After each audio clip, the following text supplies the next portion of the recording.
My grandpa passed away last year and I inherited a box of his old things. Tucked away at the bottom was his pride and joy, a vintage 8mm film camera from the 60s.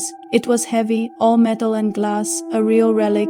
He was a passionate home movie maker, always documenting birthdays, holidays, our family just living.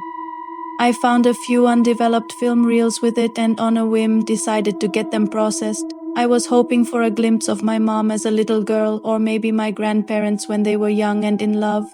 A week later, the digital files came back. I eagerly clicked open the first one. The footage flickered to life, showing my grandpa, much younger, waving at the camera from the driver's seat of his old station wagon. The film quality was grainy, the colors faded, but it was him. My heart ached a little. He pans the camera around, showing my grandma in the passenger seat, then the empty back seat. He says something I can't quite hear, smiles, and then the clip ends. It was sweet, a simple moment in time. I clicked on the next file. This one was labeled Jenny's 5th birthday. Jenny is my mom. The footage showed a backyard party, kids running around, a cake with 5 candles, my mom with pigtails and a missing front tooth. It was exactly the kind of nostalgic gold I was hoping for. My grandpa was behind the camera. You could hear him laughing and telling my mom to make a wish. The scene was chaotic and joyful. As my mom blew out the candles, the camera panned across the crowd of smiling parents. For a split second, it lingered on a man standing by the back fence, partially obscured by a tree. He wasn't smiling. He was just watching.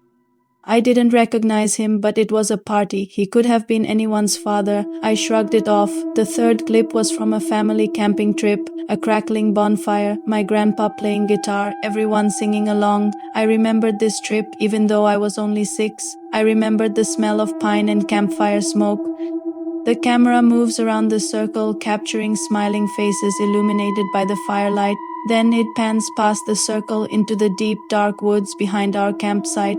For a few seconds, all you see is blackness, but then the camera zooms slowly in the distance between 2 trees. 2 small points of light glint back. They look like eyes.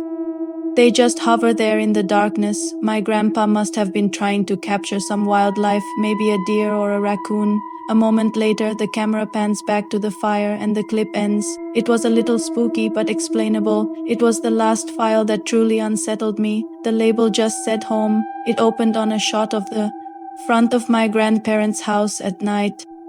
The camera was shaky, as if held by someone trying to be quiet. It slowly pushes in on the living room window. Inside, you can see the faint glow of a television. The camera stays on the window for a full minute. Nothing happens. I was about to scrub forward, thinking maybe he forgot to turn it off, when a figure walks past the window. Inside. It was just a silhouette, impossible to make out any details, but then the camera moves. It pans down away from the window and focuses on the flower bed below, and that's when I saw it. The same man from my mom's birthday party. He was crouched there in the dark, staring directly at the camera. Staring directly at me. He wasn't on the film by accident. The camera was focusing on him. His face was pale, his expression completely blank. He slowly raised one hand and waved. Not a friendly wave, a slow, deliberate, beckoning motion. My blood ran cold. My grandpa wouldn't have filmed this. Why would he? I went back and re-watched the first clip, my grandpa in the car.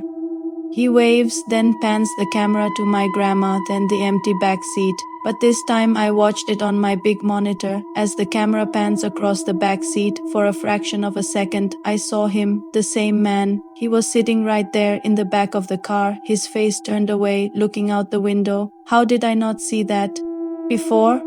I felt sick, this man. He was in all the films. Hiding in the background in the shadows, just out of focus. He was always there watching. I never recorded these things. My grandpa never would have recorded these things. So the question that's been keeping me up at night is, who did? And what does this camera actually show?